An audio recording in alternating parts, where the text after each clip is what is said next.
Fala pessoal, sejam todos muito bem-vindos a mais um episódio do Papo de Fundo.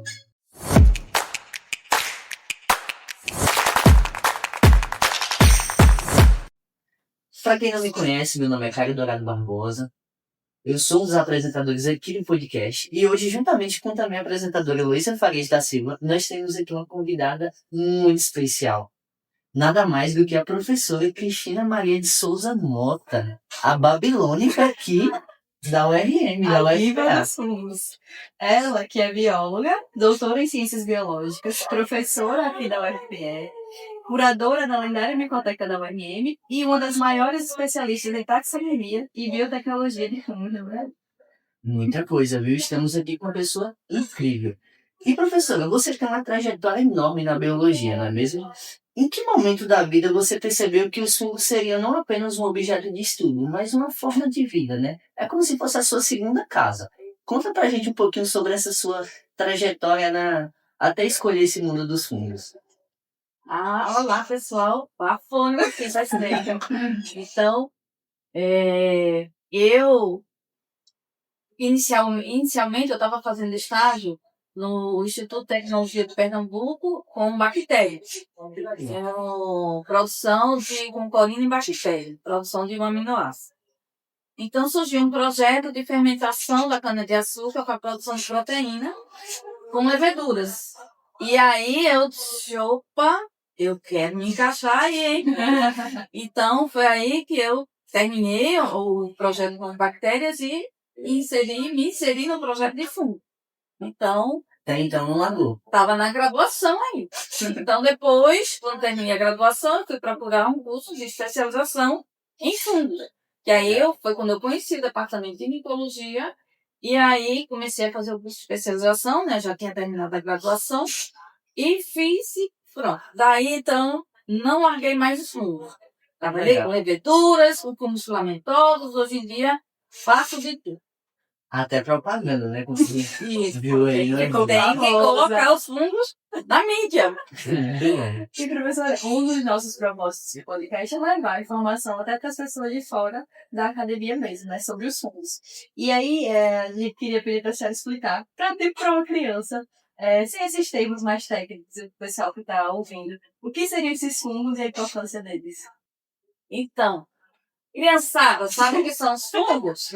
Os fungos são seres vivos, né? E não são bactérias, não são plantas, não são seres humanos e nem são mamíferos. Então, os fungos são pertencentes a um reino à parte, que é o reino dos fungos.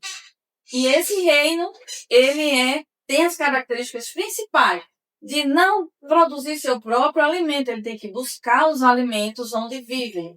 Seja na água, no solo, nos tecidos vegetais, animais. E aí, para poder eles se alimentarem e ficarem fortinhos, crescerem. E esses fungos, eles são importantes, porque eles degradam aquela matéria orgânica, eles comem aquele resto de planta, de material de animal, de carapaça, e liberam alimentos para todos os outros seres vivos. Então, eles auxiliam na reciclagem, ou seja, no oferecimento de comida para todos os organismos. Que bacana. E aí eles também produzem alimentos, eles produzem bebidas, eles produzem algumas substâncias que vão auxiliar na indústria, tanto de indústria têxtil, indústria de bebidas, indústria farmacêutica. Mas eles também podem causar algumas coisinhas ruins. Eles não são sempre maus, mas eles podem ser. Então, eles podem causar doenças na gente, no corpo humano, nos animais, em outros organismos e até mesmo neles mesmos podem parasitar, ou seja, comer outros fungos. Então, mas eles são bons e podem ser mais. Só é a gente tomar cuidado com eles. Tem um conhecimento, né? Que legal. A gente tem muito os fungos em geral, ele tem alguns mitos, né? Muita gente vê eles de maneira ainda ruim. Qual é o maior preconceito que você encontra, que você vê nas pessoas? Eu, por exemplo, quando a gente dá os estágios na graduação, na pós-graduação, estágio de docência, quando a gente fala de fungo, até mesmo na escola, o pessoal já pensa assim, opa, é micose. Não, vai causar problema. E nem sempre são, né? Como que a gente poderia desmistificar isso para as pessoas? Então, algumas pessoas também, né, a questão que você já falou das micoses, mas também tem algumas pessoas que dizem, eu posso usar teu equipamento? Aí, é com o quê? Você vai trabalhar com fungo? Não, com fungo eu não quero aqui. Mas qual o problema? A gente aqui vive no meio de 10 mil fungos na coleção, nunca ninguém adoeceu. É só saber trabalhar com fungos, tá? E nem todos os fungos, como eu falei, podem ser ruins. Então, é Tem o conhecimento, tem né? um conhecimento, você tem que saber como trabalhar. Mesma coisa, você não vai pegar numa cobra de qualquer forma. É a mesma coisa do fungo, você não vai manipular um fungo de qualquer forma. Então, E, professora, agora falando um pouquinho da biblioteca, né? Então, do Argaciano. A gente sabe que a biblioteca é quase um museu vivo. Então, você poderia explicar, pessoal, o que é essa biblioteca e a importância dela? ok, sim. A micoteca, todo mundo conhece biblioteca, né? Então, biblioteca é um conjunto de livros, é uma coleção de livros. Micoteca, coleção não é de milho e leão dourado, né? Mico é de fundos, né? Então, a micoteca ela foi fundada em 1954 pelo então fundador do Instituto de Micologia à época, professor Augusto Chaves Batista. E aí, ela foi criada, então foram todos os fungos resultantes das pesquisas da equipe do professor Batista eram depositadas vivas na micoteca e herborizadas no herbário URM também, né, HU. Então, a micoteca fundou com a necessidade de guardar esses fungos desses pesquisadores. E aí, ao longo dos anos, ela foi se aprimorando, né, com o avanço dos estudos na micologia, avanço da preservação, como preservar esses fungos por mais tempo. E aí, a micoteca atualmente está com 4 métodos de preservação, que é sob óleo mineral, água destilada, liofilização e ultracongelamento. E por que isso tudo? Porque tem fungos sensíveis a algum método ou ao outro, então, quanto mais métodos a gente usar para preservar, a gente vai ter mais chance depois de fornecer esses fungos para outras pesquisas. E a micoteca, ela presta serviços também de fornecimento de culturas para diversos pesquisadores do país. Então, aí nós fornecemos, né? E também identificamos fungos para diversos pesquisadores também e incorporamos o AC. Ela está registrada na Federação Mundial de Coleções de Culturas. Então, quando a amostra chega, ela ganha um número e esse número ele vai ser único para aquela amostra. Se aquela amostra se tornar inviável em algum momento, aquele número também morre com a amostra. Porque, claro, micro-organismo é assim. É um ser vivo, pode em qualquer momento morrer. Como nós, por exemplo, tá aqui, daqui a pouco, É como se fosse aquela identidade, né? Que todo mundo tem. É o número de Vai ter um identidade. código. É o código, é o número Legal, de identidade. muito bom. Então, atualmente, nós temos cerca de 10 mil registros incorporados. Mas, veja, 10 mil registros em duplicata em cada método, ou às vezes triplicata. Então, temos cerca de uns 100 mil culturas juntando assim. Bastante coisa. É um número bem expressivo, né? Legal. Professora, já tem bastante tempo que essa micoteca já foi estabelecida, né? Vocês estão fazendo essa manutenção e tudo mais. Tem aqui na coleção alguma amostra, assim, não sei se você saberia dizer, mais antiga? Ou teria alguma amostra de fungo que, se fosse uma celebridade, você diria assim, esse organismo aqui, ele é o queridinho. Tá. Bom, queridinhos são todos. Mas nós temos, assim, a amostra 1 é assim, uma referência, né? A amostra número 1 é uma amostra de penicílio e ela ainda está viável. Vez em quando nós fazemos uma reservação para observar naquele método, por exemplo, de óleo. Sempre que entram na micoteca, eles vão tomar um banho de óleo. Ficam lá no óleo mineral guardados. E aí a gente escolhe um outro método também para preservar. Então, a amostra número 1, nós fizemos a viabilidade dela, fizemos a autenticação taxonômica com novas ferramentas atuais de identificação de fungos. Fizemos a taxonomia polifásica, ou seja, usando vários métodos, e ela é a espécie da época que o professor Batista, que só tinha microscópio, identificou. Nossa, Então, e pra quem muito tá em casa e não tempo. sabe, o penicilina é o gênero da Da penicilina. penicilina. Exatamente. Que Nossa, legal. tem muito tempo guardado, né? Até surgiu uma dúvida agora, professora, em relação à preservação. Tem que você disse que pode ser água destilada, óleo. Isso depende do tipo de fungo, de outros Sim, fatores? depende. Óleo mineral, como eu falei, todas que chegam vão para o óleo mineral, Sim. porque é um método que não precisa de ultrafreezer, depende de alguma energia para funcionar.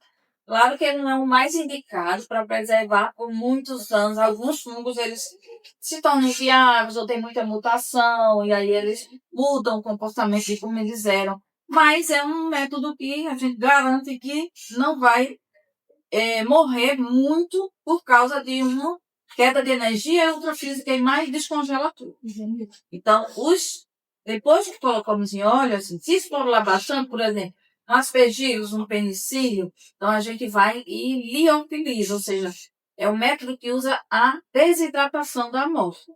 E como tem muitos esporos, aí a gente pode deixar ele bem estressado, que ele tem esporo de resistência ali, né? Os esporos são mais estruturas de resistência.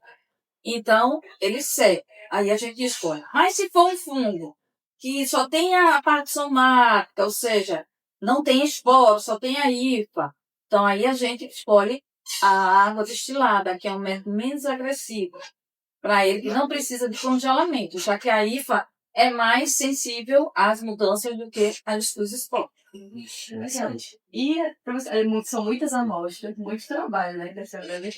E a gente tem um quadro que é chamado de micoperrengue. Algum perrengue que a gente já passou no laboratório, em coleta. E aí a gente queria saber da senhora se já aconteceu algum micoperrengue na biblioteca ou algum coleta que a senhora queria compartilhar. Pra gente ter um susto ou uma surpresa. Ai, meu Deus, aí você me pegou de surpresa. Mas, assim, os perrengues aqui diários é assim, que a gente fica sempre em atenção. Porque como são muitos pedidos, e vocês veem, tem tudo isso aqui, são pedidos para enviar. E a gente fica muito atento à troca de número nos tubos. Né? Então, às vezes, chegou uma amostra, por exemplo, a fornecer. Aí, o esporo era para ser falcado. Não, era para ser cilíndrico. O esporo estava reto. Aí eu disse, não, esse fungo não é o que está dizendo. Não, professora, eu tenho certeza, é ele mesmo. Não é, eu mudo meu nome para Chiquinha, se for. Então, o que foi que aconteceu? Foi justamente uma troca de número dos tubos. O fungo que tinha esporo falcado ficou com o número do reto e o número do reto ficou do falcado. Então, está vendo? Continuarei me chamando de Cristina. E existe alguma dificuldade assim, maior de trabalhar na biblioteca? Ou seria mais essas coisas assim, que a senhora já citou? Alguma curiosidade mesmo, dificuldade que vocês entendam? A nossa grande assim, preocupação é deixá-los vivos, né? Então, como são métodos de preservação que tentam preservar por mais tempo, a nossa grande preocupação é essa. Meu Deus, ele não cresceu. Professora, não cresceu. Tenta do outro tubo, que é o duplicado. Não cresceu. Tenta do outro método. Vai no outro método e retira. Então, a principal preocupação é crescimento, ou seja, viabilidade e pureza. Para também não contaminar com outro fungo e a gente pensar que aquele fungo é o que estava no tubo. Então, conhecimento taxonômico, ou seja, da morfologia do fungo, é fundamental para quem trabalha numa coleção de cultura. Porque você pode fornecer um fungo errado se você não tiver o conhecimento. É isso que eu ia perguntar, se acontece muito de contaminar, assim, né? Não acontece tanto porque a gente tem muita experiência, né? Trabalhamos nas cabines de segurança biológica, mas de vez em quando acontece. Às vezes, o próprio fungo, quando entrou, ele pode ter ido com algum esporo ou outro de um contaminante e no momento a gente não viu. É porque assim, antes de entrar, nós fazemos uma autenticação. E também, quando vai sair, a gente faz outra. E aí, às vezes, o método que ele dá preservado favoreceu mais o contaminante do que o próprio fungo. Aí, quando a gente, num momento que for reativar, cresce o outro fungo. Então, é sempre essa preocupação. É um trabalho intenso. É um trabalho nunca para. Foi bem cuidadoso. E professor, a gente falou aqui da primeira amostra, que ainda vocês têm aqui, que é o da penicílio. E aí você trabalha com fungos de importância biotecnológica, né? E aí, teria algum exemplo que a senhora poderia mandar também para o pessoal, né? De algum fungo que faz algo tão legal, tão incrível, que as pessoas não conhecem, como a penicilina, né? Penicilina, né? O outro. Então, nós temos projetos, né, aqui que a gente trabalha com fungos ou da micoteca ou com fungos que vão ser incorporados à micoteca. Então, temos projetos financiados tanto para coletar e incorporar, quanto para fornecer, fazer a autenticação taxonômica também de um grupo grande de fungos. Então, a gente tem um projeto de produção de asparaginase. A L-asparaginase é uma enzima que produz, tem uma atividade contra células tumorais da leucemia linfóide aguda, por exemplo.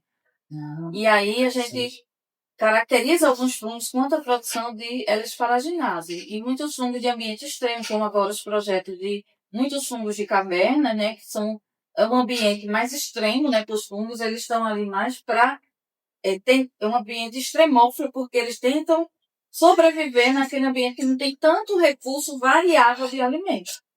Então, aí a gente caracteriza esses fungos quanto à produção dessa enzima que tem ação antitumoral.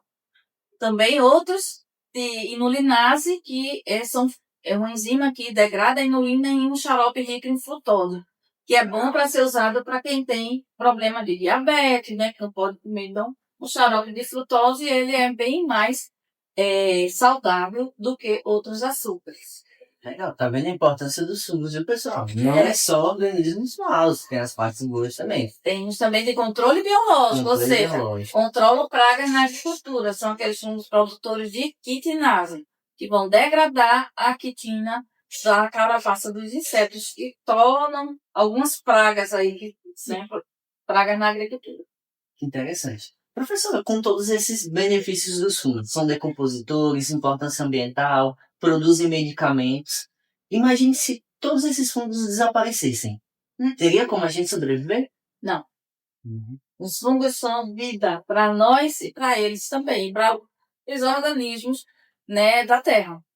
Tanto vegetal, animal, fúngica, bactérias, os nematóides, eles, além de eles fornecerem também, mas eles também podem predar os nematóides, né? Controle biológico também de nematóides. Então, os fungos, como muitos organismos, eles participam da vida da Terra. Ou seja, não há vida sem fungo, né? E aí, professora, além de tomar conta da coleção aqui, né, da Micoteca, da UFM, você também participa de conselhos, comissões, coordenações. Na prática, o que muda é, assim, pensando na política das ciências, né, a importância das políticas públicas para esses organismos.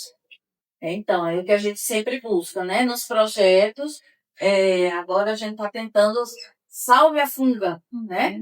Então, não é salve a fauna e a flora apenas. Agora tem fauna, Agora flora. tem fauna, flora e funga. Então, a gente tem que... Muitas amostras, muitos ambientes que a gente está pesquisando fungos, tem muitas espécies novas. Ou seja, são espécies que nunca foram descobertas pela ciência.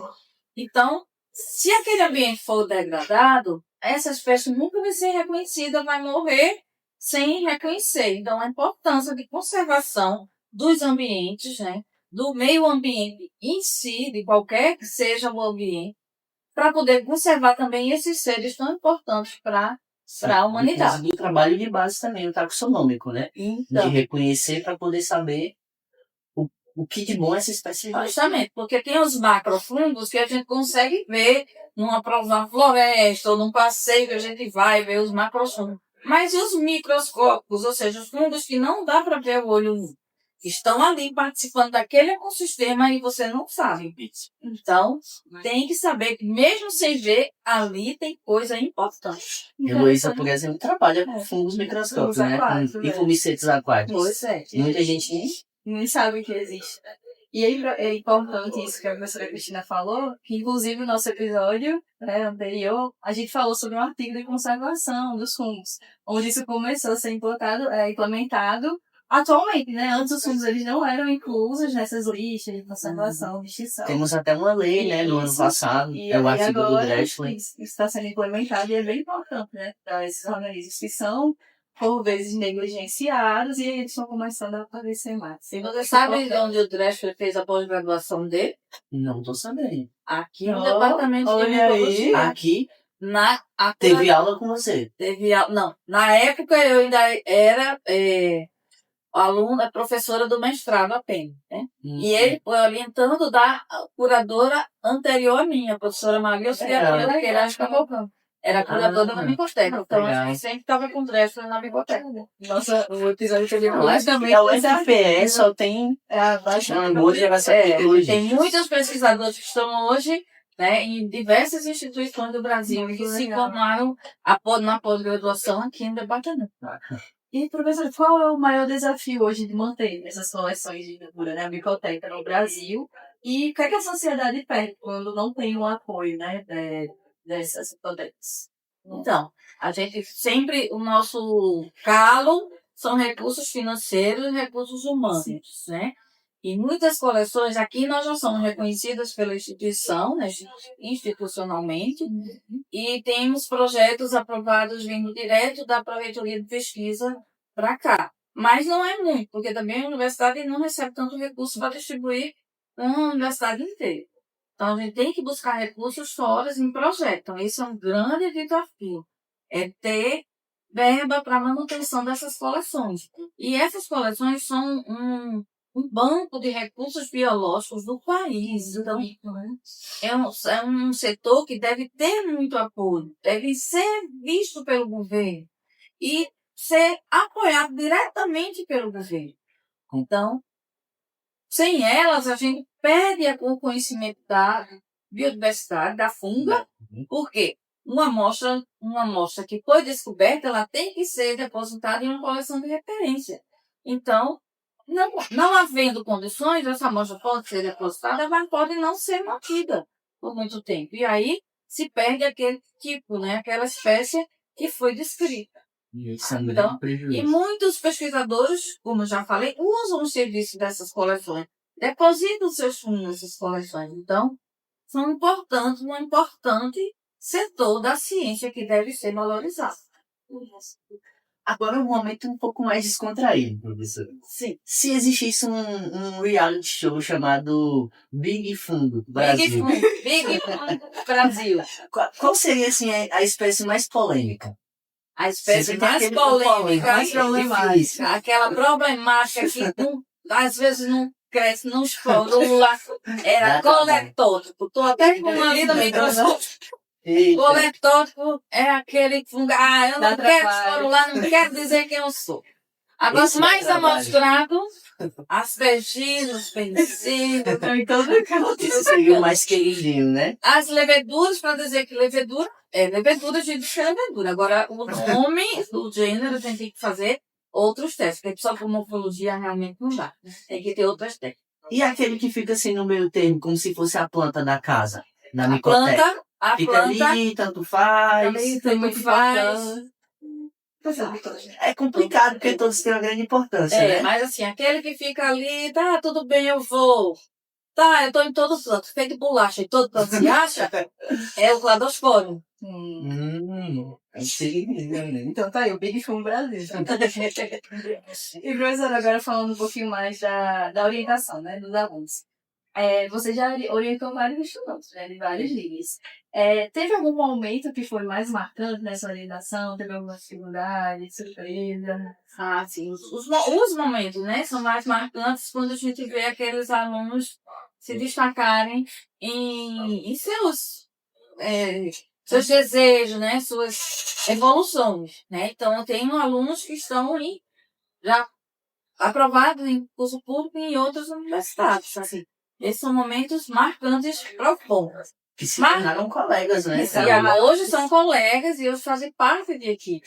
Legal. E, assim, e tem momentos marcantes ruins, é quando eu vejo que desiste, né? Ou que tem algum problema e não está conseguindo levar. A gente vai junto, vamos que você consegue.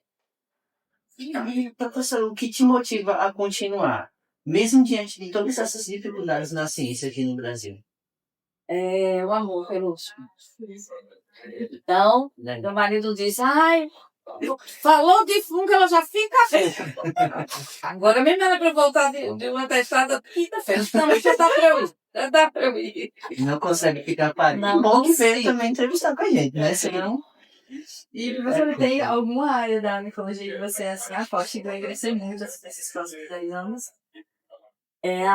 Eu espero que cada vez mais a parte de taxonomia, tanto morfológica quanto biologia molecular, genoma, análise do genoma, aquela análise funcional, para por que aquele fungo está ali, o que é que ele faz. é importante. É importante, porque muitas vezes alguns pesquisadores que não têm experiência começam com um fungo trabalhando, terminam com o outro, não sabem nem que aquela amostra contaminou e ele continua trabalhando com aquela amostra. Então, a base da taxonomia é você conhecer pelo menos aquele fungo que você está trabalhando, se for o produtor de algum metabólito de interesse, né? Que também é uma área que é incrível.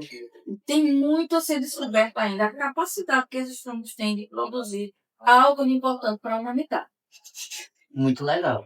Eu também sou dessa área da taxonomia, gostei dessa visão aí. Agora, o que você diria para alguém que ainda não percebeu que os fungos podem literalmente salvar o mundo? Tá cego, é? Você não vê, mas ele está ali. Então vamos ver o que eles fazem, vamos ver o lado bom, o lado ruim, conhecimento para poder você julgar aquele assunto. Lacrou, divulga, né? Claríssimo. Professor, então, estamos aqui finalizando a nossa conversa. Que pena, né? Boa Esse pena. bate-papo, muito bom. Queríamos muito agradecer o seu tempo e disponibilidade para gravar. Eu que agradeço. Compartilhar a sua trajetória e história da Micoteca. Foi muito enriquecedor. Muito enriquecedor. Muito obrigada mesmo. E não perca esse episódio Sim. e os outros que a gente também já postou, né? E sigam nossas redes sociais. Quem quiser entrar em contato com a professora, muito solícita. Deixar o e-mail, né? Vamos na deixar o descrição. e-mail. E incrível, pessoal. Esse Essa episódio equipe foi... de vocês é bafona. Vamos finalizar falando todo mundo. Bafônico. Bafônico.